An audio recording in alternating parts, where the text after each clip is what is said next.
Ongoing protests and debate in Israel on whether the ultra-Orthodox Jews should serve in the Israeli military are threatening Benjamin Netanyahu's government.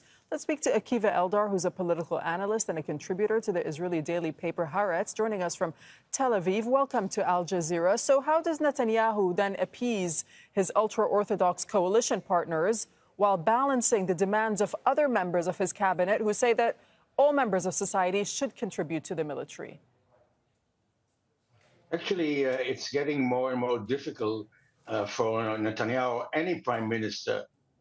He's not the first one that has to try and square the circle and satisfy everyone at the same time, to satisfy those voices in Israel who are calling for equality.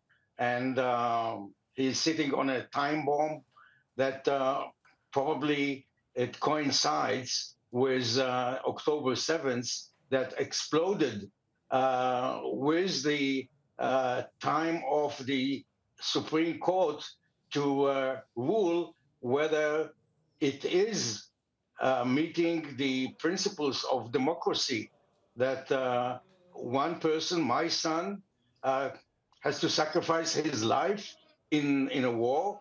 And right now, every Israelis feel that we are in an existential war. There has been nothing similar to this since the Yom Kippur War 50 years ago.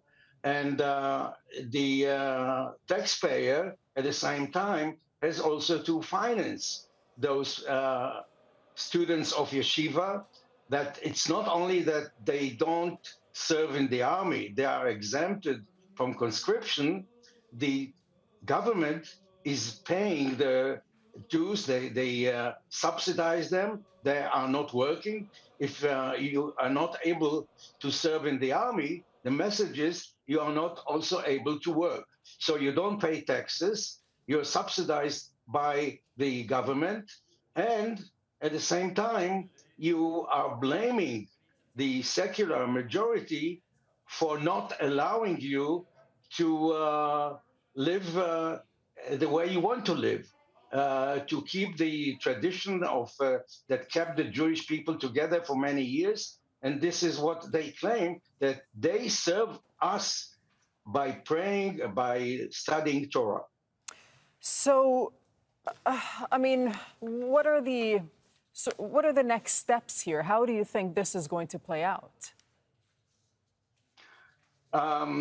The Supreme Court will rule in the next few weeks, probably, that they have to be conscribed. That what happens now, and that this has been happening for generations now, it's not has nothing to do with justice.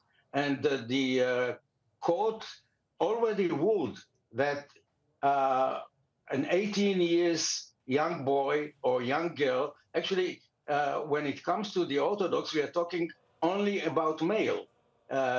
Female are exempted, and there is no demand even to recruit them. So I believe that in the next few weeks, we are looking at a political crisis, because Netanyahu's coalition is completely depending on the support of the ultra-Orthodox, right. And the ultra-Orthodox cannot live with breaking the status quo and involving them in the duties. So if the ultra-Orthodox leaders withdraw their political support, then the government will fail? Absolutely. And actually, we are heading towards early elections, not only because of that. This coincides with the issue of the hostages, with the war with not only with the Palestinian, but Netanyahu is confronting the president of the United States, and he's losing support of his own partners in the Likud, who are not able to get any clear answer from him how he wants to end this war. So the deadline of the appeals to the Supreme Court coincides with other political challenges ahead of us. And I believe that Netanyahu will have to choose between accepting the ruling of the Supreme Court or going for elections. Okay, Akiva Eldar, thank you for joining us from Tel Aviv. Thank you, Dirk. Make sure to subscribe to our channel to get the latest news from Al Jazeera.